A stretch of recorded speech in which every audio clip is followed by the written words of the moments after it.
Stanley, Scuba, Sailing, and Adventures.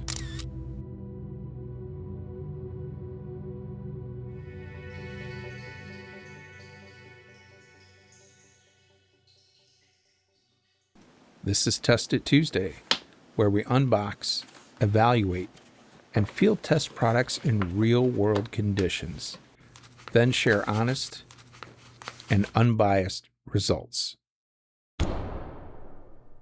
I appreciate you being here with me. If this is your first time, please hit that subscribe button. Today, we're going to take a look at the Wurkkos DL05 dual head dive light.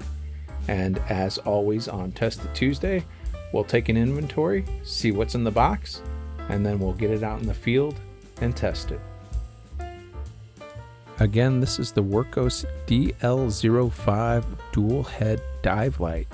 It boasts a 6,000 lumen beam, 429 meter reach, dual light heads, and an IPX8 waterproof rating. On the back, we can see we have the lumens and corresponding run times for the different modes: spotlight, high, medium, and low, floodlight, high, medium, low, and spot and floodlight combined. The light itself feels of sturdy aluminum construction. You can see right there it indicates it's designed for diving. It has this nice rotating ring for attaching a lanyard, or in my case a snap bolt. An easy to operate switch to move from flood to light, and button to cycle through the modes. There's a threaded hole here. I'm not exactly sure what size that hole is.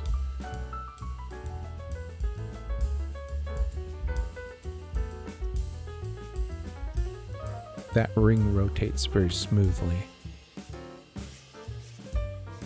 I'm assuming we'll find our battery packed inside, and we do. Battery with a USB-C port for charging installed, and safety cover to keep the battery from activating while it was being transported. I love when they put the battery indicator on the outside to let me know which way it goes. We have a dual O-ring configuration to keep it dry, and a solid aluminum wall construction. And that cap threads on nice and smoothly.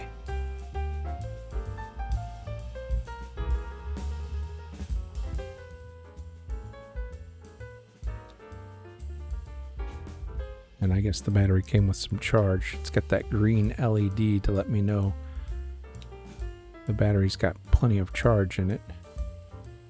That's the spotlight. Let's see what else we have in the box. We have the standard wrist lanyard, which I'm a fan of snap bolts. We have some extra O-rings, 1, 2, 3, 4. So 2 complete replacement sets of O-rings and a USB-C to USB-C charging cable. And of course, the user manual, which I will absolutely read later.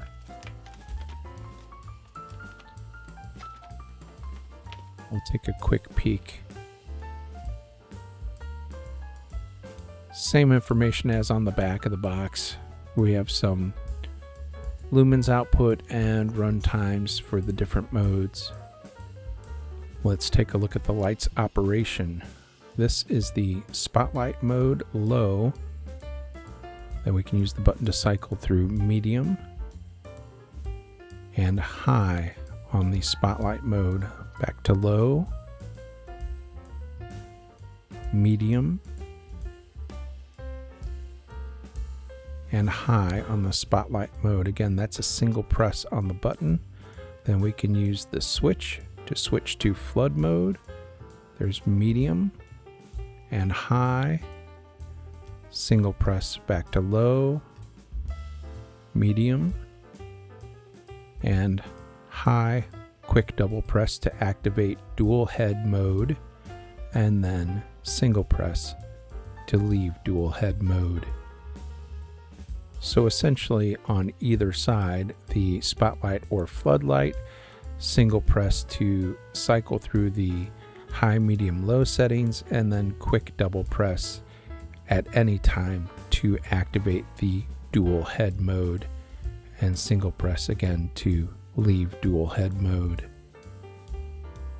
Pretty straightforward operation and easy to operate with a single hand. Of course, now we want to see how it performs in the field. I actually took this light on about 6 different dives, so we will see a variety of situations, mostly wreck and low visibility conditions. Here we're just following a guide rope and I'm cycling through a variety of the settings. This is an incredibly low visibility situation, and you will occasionally actually see my dive buddy because we had to pretty much stay shoulder to shoulder to be able to find each other. You see my dive buddy's hand there coming into view. But the low visibility conditions really give you an idea of how incredibly bright this torch is, and you can also see the difference between the spotlight and the floodlight, and here of course I have them both on. So the spotlight is on the right and the floodlight is on the left. Cycling through the spotlight settings, we'll switch over to the floodlight and cycle through the floodlight settings again.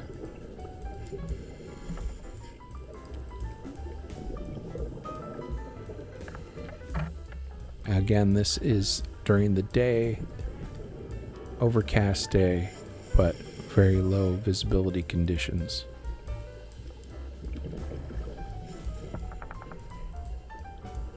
I'll continue to cycle through the settings as we're diving.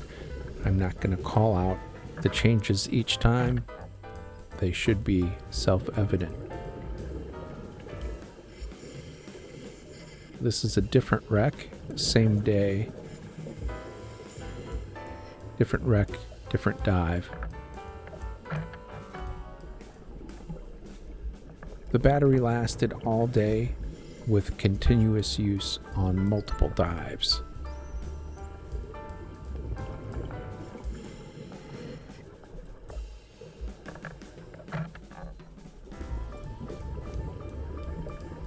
On this particular day, this was dive number 5, and in just a second here you can see it there.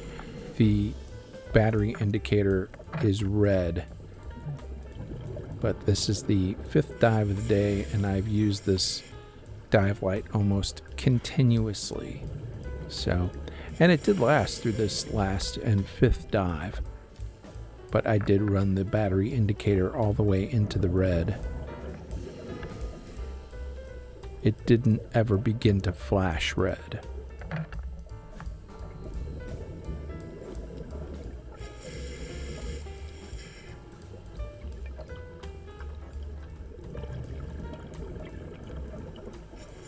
I'm very interested in your feedback. Do you appreciate having more video content in terms of the testing and field test examples? In this one, I've got quite a bit of video. Is it helpful, or would you rather just have the highlight clips and that's it? Please leave me a comment and let me know.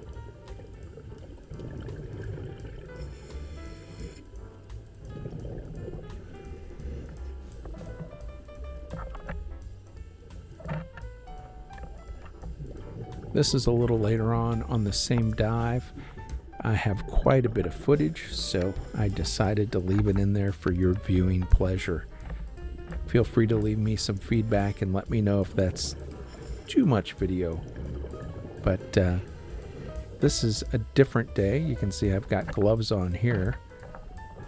And It's quite easy to operate even with gloves on.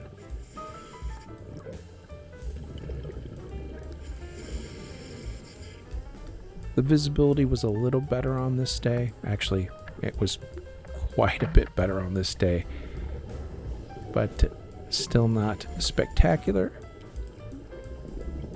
You could at least see 5 or 10 feet. And here's a third-person view. My dive buddy shot a little video for me, and here I am coming out of the back of this airplane wreck, and this is me coming up through where the tail fin would be.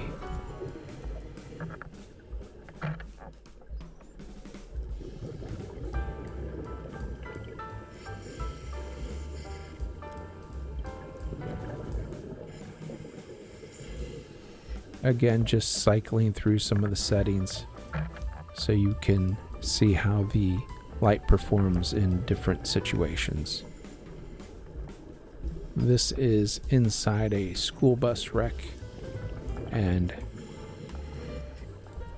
the visibility is not terrible. I guess visibility is all relative, really. I don't think this visibility was particularly bad for this location. Not spectacular, but again, I think it's very subjective, so I guess it's hard for me to say what's good and what's bad. I would say I could see 10 feet, maybe more. Let's run through that table of specifications. So starting with the floodlight, on low, it says 331 lumens with a 14-hour, 5-minute runtime. Floodlight on medium, 1,276 lumens with a 2-hour, 40-minute runtime. And the floodlight on high diving, 2,100 lumens, a 1-hour, 23-minute runtime. Looking at the spotlight on low, 321 lumens, 12-hour, 54-minute runtime. The spotlight on medium, 1,334 lumens with a 2-hour, 41-minute runtime. And the spotlight on high diving, 1,700 lumens with a 1-hour, 23-minute runtime. And then lastly, the dual head mode, 2,200 lumens with a 1-hour, 29-minute runtime. My quick observations of the table are that the light puts out the same amount of lumens whether you're using the floodlight or the spotlight, but the runtimes vary a little bit. The floodlight seems to have a higher runtime than the spotlight. I guess the spotlight consumes some more cycles, even though it appears to be putting out the same number of lumens. And then, of course, if you're using the dual head mode, that's going to be the fastest way to burn through that battery. At least that's my quick and dirty analysis of the table I just reviewed with you. In terms of the LED battery indicator, solid green indicates a battery charge of 75 to 100%. Flashing green indicates a battery charge of 50 to 75%. Solid red indicator indicates a charge of 25 to 50%. And a flashing red indicator indicates a charge of 1 to 25% charge remaining. While charging the battery, the LED indicator at the top of the battery indicates fully charged when it's green and solid red while charging. Again, that's the indicator on the top of the battery. Final thoughts on the Wurkkos DL05 dual headlight. It's a solid aluminum construction. The battery lasts a long time.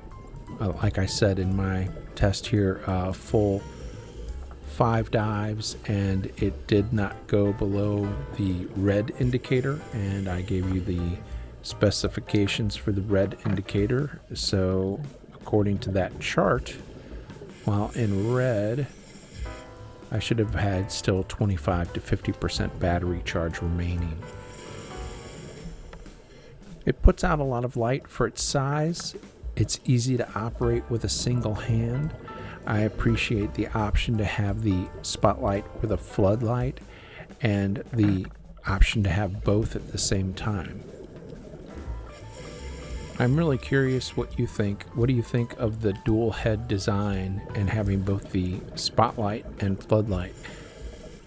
I personally could see a lot of uses and situations where I would absolutely want to have both and be able to switch back and forth.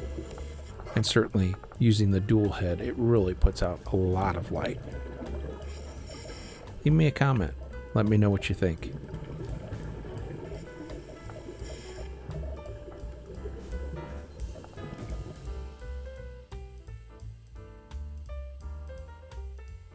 Thanks for watching. Please don't forget to subscribe, like, and comment.